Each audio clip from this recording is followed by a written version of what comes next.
नमस्कार मंडळी, मी सूरज खरटमल रत्न मराठी मीडियावर तुम्हा सगळ्यांचं पुन्हा एकदा स्वागत करतो. आणि Tanvi Kolte Bigg Boss Marathi season 6ची विजेती आज माझ्यासोबत आहे. जेव्हा तू ट्रॉफी हातात घेतलीस त्याच्यानंतर एकंदरीत सोशल मीडियावरती एक वादळ अक्षरशः आलं होतं. तन्वी कोलतेला सपोर्ट करणारे, तन्वी कोलतेच्या विरोधात बोलणारे अनेक लोकांचं एक वादळ आपल्याला तिथे घडताना बघितलेलं आहे. खूप लोक तुझ्या बाजूने आहेत, अनेक लोक तुझ्या विरोधात आहेत किंवा तुला ज्या पद्धतीने ते एक्सप्रेस होत आहेत, खूप मल्टिपल वेगवेगळ्या पद्धतीचे एक्सप्रेशन्स आपल्याला बघायला मिळतात एकंदरीत सोशल मीडियावरती. काही लोक नाराज आहेत. त्या नाराज लोकांना काय सांगायचं इथून आपण सुरुवात करू. नाराज लोकांना मी सॉरी म्हणेन, की त्यांच्या आवडीचा विनर होऊ शकला नाही आणि जे खुश आहेत त्यांना मी थँक म्हणेन, की त्यांचा आवडीचा विनर झाला बिग बॉस सीझन 6चा. आणि बरोबर आहे, जे नाराज आहेत त्यांना त्यांचे सदस्य हवे होते विनर म्हणून. जे कुठेतरी नाही झाले, कदाचित त्यांचं प्रेम त्यांच्यासाठी कमी पडलं असेल आणि माझ्या फॅन्सचं किंवा जे माझे चाहते आहेत त्यांचं प्रेम मला कुठेतरी जास्त मिळालं असेल, म्हणून मी कुठेतरी विनर आहे. मी त्यांना एवढंच सांगेन, की नाराज होण्यासारखी काही गोष्ट नाहीये. मी सुद्धा डिझर्विंग होते. त्यांना कदाचित मी दिसले नाही डिझर्विंग, सो त्यांचा पर्स्पेक्टिव्ह आहे. आपण जसं दुनिया बघायची इच्छा ठेवतो तसं आपल्याला दुनिया दिसते. त्यांनी माझ्याकडे बघताना डिझर्विंग कंटेस्टंट म्हणून बघितलं नाही, डिझर्विंग विनर म्हणून बघितलं नाही, म्हणून मी त्यांना डिझर्विंग विनर वाटत नाहीये. पण मी त्यांना एवढंच सांगेन, एकदा पुन्हा जाऊन माझी जर्नी बघा. त्यांना जरा कुठेतरी मी थांबलेली दिसले तर त्यांनी मला डिझर्विंग नाही म्हणून म्हणावं. आणि जर त्यांना पूर्ण पहिल्या दिवसापासून ते शेवटच्या दिवसापर्यंत मी हातपाय मारताना, गुडघे फोडून सुद्धा पुन्हा उभी राहताना दिसले, तर मग त्यांनी मला डिझर्विंग विनर म्हणावं. एवढीच मी अपेक्षा ठेवू शकते त्यांच्याकडून. बाकी त्यांना जास्त मी कायच बोलू शकते.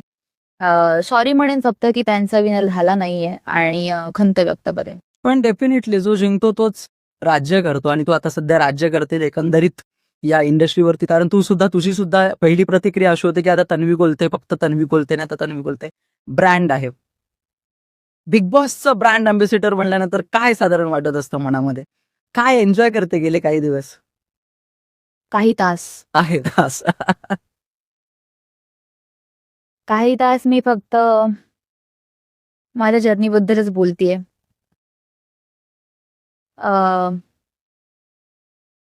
छान वाटतंय विनर बनून. बिग बॉसची विनर झालीये. त्यात 4 वर्षानंतर एक जी विक्ट्री मुलींना मिळाली, ती मुलगी विनर झाली आणि ती मुलगी मी आहे. विजेती मी आहे. आणि जे स्वप्न मी उराशी बाळगून त्या घरामध्ये पाऊल ठेवलं होतं, ते मेहनत करून प्रत्येक दिवस रात्र एक करून पूर्ण करायचा प्रयत्न केला आणि सक्सेसफुल ठरले त्याच्यामध्ये. त्यासाठी कुठेतरी हॅपी आहे. डेफिनेटली. तू अभिनेत्री आहेस आणि सतत तुम्ही 9 रसांमध्ये काम करत असता, 9 रस तुमचे दाखवत असतात आणि बिग बॉसमध्ये सुद्धा तू तुझे प्रत्येक रसभाव हे खूप उत्तमरित्या उत्कटपणे प्रकट केलेले आहेसच. त्याच्यामध्ये तुझं ना एक गीतकार असलेला सुद्धा एक असा आम्हाला आम्ही बघायला मिळालं, ज्याच्यावरती बाहेर गाणी रिलीज सुद्धा झाले. सोचा सोची. हे सगळं कशा पद्धतीने, म्हणजे काय थॉट प्रोसेस काय होती त्या सगळ्या दरम्यान? इतक्या पद्धतीने तू कशा पद्धतीने उत्कट होत होतेस? सगळे विचार करून प्रकट नव्हते झाले मी तिकडे. ते एक खूप जोरात झालेली आर्ग्युमेंट होती आमची. आणि सांगायचं तात्पर्य एवढंच होतं, की तो बोलला मला, की तिनं तसं सोचलं नव्हतं.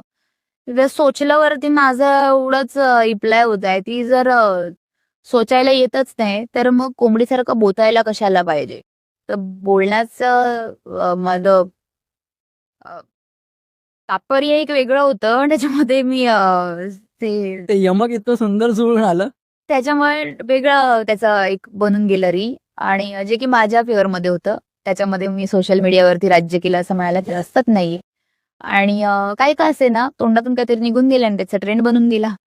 पण इतके वर्ष म्हणजे तू काम करते आहेस, तुला माहिती आहे की साधारण काय चालतं आणि काय नाही चालत. त्याच्यामुळे एडिटरची थॉट प्रोसेस काय असते हे तुला साधारण समजलेली असेल इतक्या काम केल्यानंतर आणि मग बिग बॉसच्या घरात केल्यानंतर ती कंटिन्युअसली त्या थॉट प्रोसेस सुरू असते, की अरे मी हे केलं तर होईल का? ते केलं तर ती होईल का? तर ती थॉट प्रोसेस मला थोडीशी जाणून घ्यायची. तन्वी बोलते काय विचार करत होतो 100 दिवस? एडिट पॅटर्न मला नेमका माहित नव्हता काय आहे आणि काय नाहीये. माझं फक्त एवढंच होतं, की मी कसा माझा 100% देईन. मग ते कॉमेडी असो, अ, एखादं स्किट परफॉर्मन्स असो, एखादं गाणं स्वतःच्या सुरात बेसुऱ्या आवाजात गाणं असो किंवा टास्क खेळणं असो, कुठल्याही गोष्ट असो, मी माझा 100% देण्याचा प्रयत्न केला. त्याच्यामधून ट्रोल झाले असेल किंवा ट्रेंडिंगला गेले असेल मला माहीत नाही. पण ॲक्टिव्ह राहण्याचा प्रयत्न केला. कुठे झोपले नव्हते, कुठे थांबले नव्हते. अ, बाकी एडिट त्यांचं त्यांनी सांभाळून घेतलं. काय असेल ते. सगळ्या कॅमेराजमध्ये दिसण्याचा प्रयत्न केला. अशी दिसायचा प्रयत्न केला, की ते एडिट करताना डोक्याला हात लावतो, की "अरे, हिला कुठून-कुठून कसं-कसं उडवू? ही तर प्रत्येक कॅमेऱ्यात दिसतीये." सो मी त्यांना थक्का करून टाकलं होतं. या कॅमेऱ्यात, त्या कॅमेऱ्यात, त्या कॅमेऱ्यात, त्या कॅमेऱ्यात, सगळ्या कॅमेऱ्यात. म्हणजे मी सगळ्या कॅमेऱ्यात दिसणार तर ते लोकं डोकं खाजवतील आणि विचार करतील, "आता हिला कुठून कट करायचं?" एक्झॅक्टली. आणि प्रत्येक एपिसोडमध्ये तन्वी कुलतेचा प्रेझेन्स होता. सो एखाद्याच डेली सोपमध्ये कशा पद्धतीने एखाद्या लीड रोलचा प्रत्येक एपिसोडमध्ये डेली सोपमध्ये प्रेझेन्स असतो तसा तुझा होता आणि डेफिनेटली तू त्यासाठी डिझर्विंग आहेस.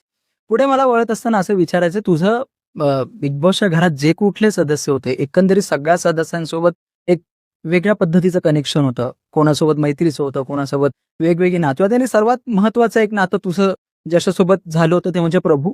आणि प्रभू इथे बाहेर आल्यानंतर सुद्धा म्हटला, की तो दरवर्षी तुझ्याकडे राखी बांधून घ्यायला येणार आहे आणि तुझ्या घरच्यांनी त्याच्या घरी टीव्ही सुद्धा पाठवलेला आहे.